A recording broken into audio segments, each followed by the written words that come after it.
Sebuah pesawat ringan terhempas dan terbakar di Kapar. Warden asrama bergelar ustaz didapati bersalah rogol dan liwat dua pelajar. Pengadu dakwa Abid Liu kerap hantar gambar kemaluan. Bismillahirrahmanirrahim. Assalamualaikum dan salam Malaysia Madani. Bersama saya Asma Ismail dalam Netstep 7 terhangat, 7 berita Malaysia paling trending hari ini. Jangan lupa untuk subscribe YouTube Netstep TV dan follow Facebook Netstep Malaysia.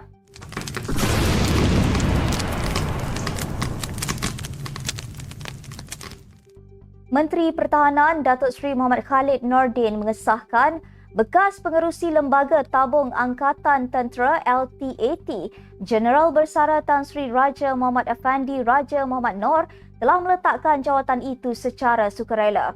Pada 8 Februari lepas, LTAT dalam satu kenyataan mengumumkan persaraan Raja Muhammad Afandi daripada jawatan berkenaan.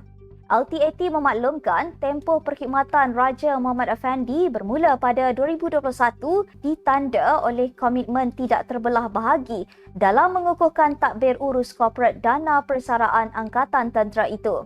Raja Muhammad Afandi dilantik menjadi pengerusi LTAT pada 3 Ogos 2021 menggantikan Jeneral Bersara Tan Sri Dr. Muhammad Zahidi Zainuddin yang bersara setelah berkhidmat sebagai pengerusi LTAT sejak Ogos 2018. Penerbangan Awam Malaysia mengesahkan sebuah pesawat ringan terhempas dan terbakar di kawasan kebun sawit berhampiran Sekolah Kebangsaan Tok Muda Kapar hari ini. Ketua Pegawai Eksekutif Datuk Kapten Nur Azman Mahmud berkata, seramai 2 penumpang termasuk seorang juruterbang terlibat dalam kemalangan itu dan keadaan kedua-dua mangsa masih belum dapat dipastikan setakat ini. Menurutnya, pesawat ringan model BK-160 Gabriel yang dikendalikan Air Adventure Flying Club berlepas dari lapangan terbang Sultan Abdul Aziz Shah Subang pada pukul 1.28 petang bagi penerbangan rekreasi.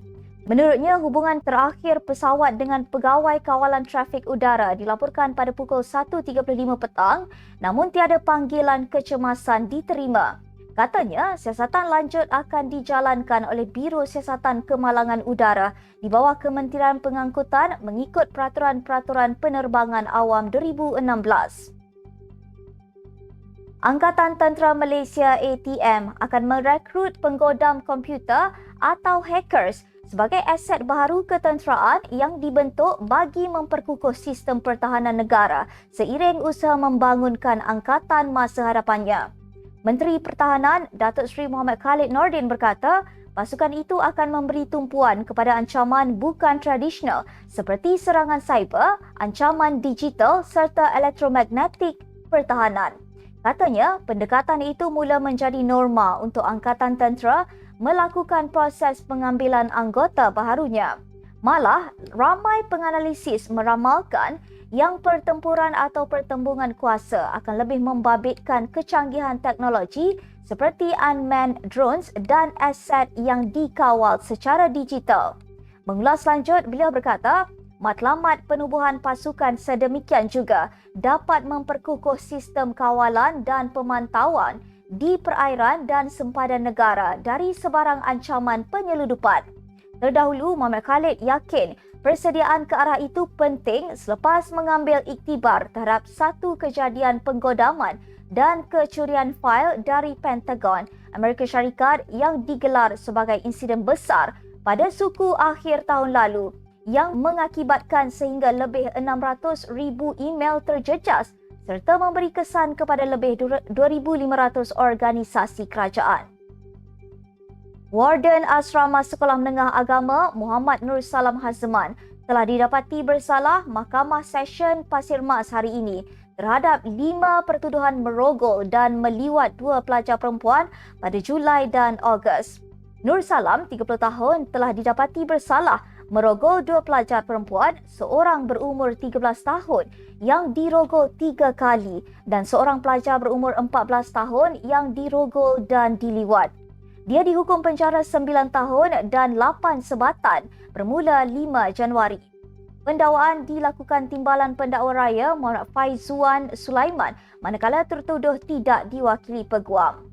Mengikut pertuduhan pertama hingga keempat, tertuduh didakwa merogol remaja perempuan berusia 14 tahun pada 3, 10, 17 dan 24 Julai di sebuah rumah di Wakaf Baru Tumpat pada jam 2.30 petang. Pendakwaan dibuat di bawah Seksyen 376-1 Kanun Keseksaan dan jika disabitkan kesalahan, tertuduh boleh dipenjarakan sehingga 20 tahun dan disebat. Pengadu kes Abid Liu memberitahu mahkamah bahawa pendakwa terkenal itu kerap menghubunginya melalui panggilan telefon dan video menerusi aplikasi WhatsApp selain menghantar gambar serta menunjukkan kemaluan. Pengadu wanita itu merupakan saksi pendakwaan yang ke-9 tampil untuk memberi keterangan di Mahkamah Tenom pada Selasa. Dalam keterangannya menerusi pemeriksaan utama yang dikendalikan Timbalan Pendakwa Raya Nur Azizah Muhammad, pengadu mengakui ada berhubung dengan pendakwa tersebut menerusi aplikasi Instagram, IG.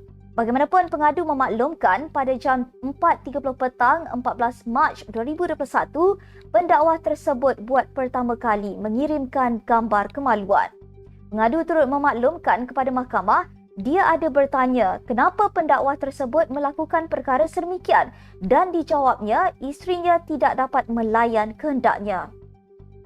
Sebelum itu, Abid atau nama sebenarnya Abid Irawan Ibrahim, 38 tahun, berhadapan dengan 11 pertuduhan membuat hantaran gambar dan perkataan lucah bermaksud mengaibkan kehormatan mangsa melalui aplikasi WhatsApp antara Mac hingga Jun 2021 mengikut Seksyen 509 Kanun Keseksaan.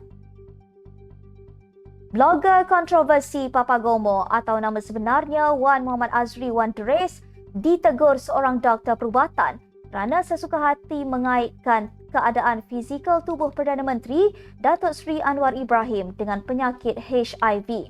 Dr. Khairul Hafiz berkata, dakwaan Papagomo yang mempunyai beberapa rekod saman fitnah itu sebagai salah fakta perubatan. Katanya, HIV ialah virus yang menyerang dan melemahkan sistem imun manusia, khususnya sel TCD4 yang memainkan peranan penting dalam melawan jangkitan. Terdahulu, Papagomo menimbulkan pertanyaan mengenai keadaan seperti benjolan di belakang tubuh Perdana Menteri. Mengulas lanjut, Dr. Khairul berpendapat Perdana Menteri memakai baju sokongan tulang belakang. Sehubungan itu, beliau menegur agar tidak mengelirukan masyarakat terutamanya dalam perkara berkaitan fakta perubatan. Ahli Bersatu penat menunggu buah yang tidak gugur. Seorang pemimpin UMNO, Puat Zakarshi, menegaskan Bersatu tidak akan mendapat apa-apa habuan dengan terus bersama parti itu. Menerusi kenyataan di laman sosialnya, beliau berkata mereka kini hanya memegang keyakinan palsu daripada kepimpinan dan hanya berharap belas ihsan daripada parti sekutu. Katanya, Bersatu hanyalah kapal yang semakin tenggelam tanpa ihsan PAS. Sementara itu, Puat juga membangkitkan kritikan penulis blog Raja Petra Kamarudin setahun lalu bahawa Presiden Bersatu Tan Sri Muhyiddin Yassin dikelilingi oleh orang bodoh. Raja Petra, bekas tahanan tanpa bicara yang juga kerabat Dirajat Selangor, kini menetap di England setelah membuang diri ke luar negara sejak tahun 2009. Sekian sahaja 7 terhangat hari ini. Jangan lupa bersama saya setiap hari pada waktu yang sama untuk ikuti 7 berita Malaysia paling trending hanya di 7 terhangat. Follow Facebook Netstab Malaysia dan subscribe YouTube Netstab TV. Netstab Malaysia menjangkau informasi mengorak inspirasi. Saya Asma Ismail. Assalamualaikum dan salam sejahtera.